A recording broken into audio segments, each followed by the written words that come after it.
Alyssa Wayne woke with a start. She lay there, holding her breath, listening intently to the quiet. What had roused her? It must have been a sound, but she heard nothing.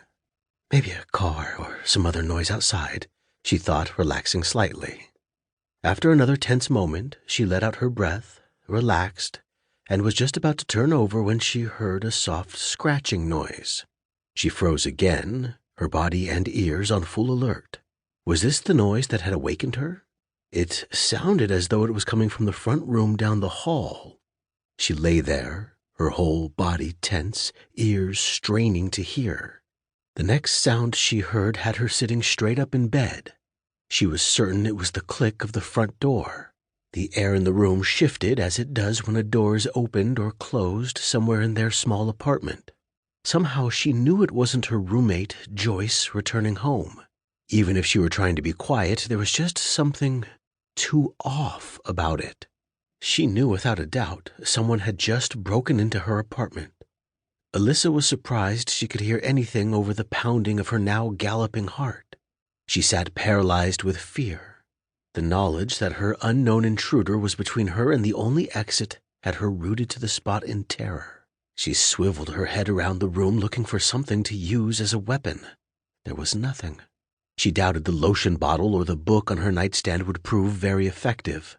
Her eyes settled on the slivers of light coming through her bedroom window. The window! Her mind worked lightning fast, trying to settle on a course of action. Their apartment was on the second floor. With any luck, she could get out the window and hop down to her neighbor's balcony without breaking her neck. From there, she could climb over the balcony and down to the ground. Could she make it to the window and out before her intruder found his way to her room? Her mind raced furiously on. Surely the moment she climbed off the bed, the sound would carry and her intruder would be alerted that someone was home. The apartment complex where she lived was so quiet in the dead of night, any soft sounds would carry. She feared that she wouldn't be able to move fast enough to get out of the window before her intruder took the few steps down the hall to her room.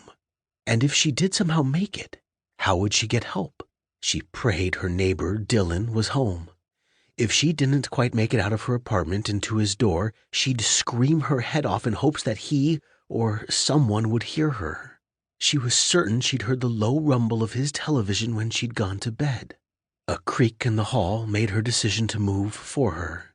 She sprang out of bed and hit the floor running.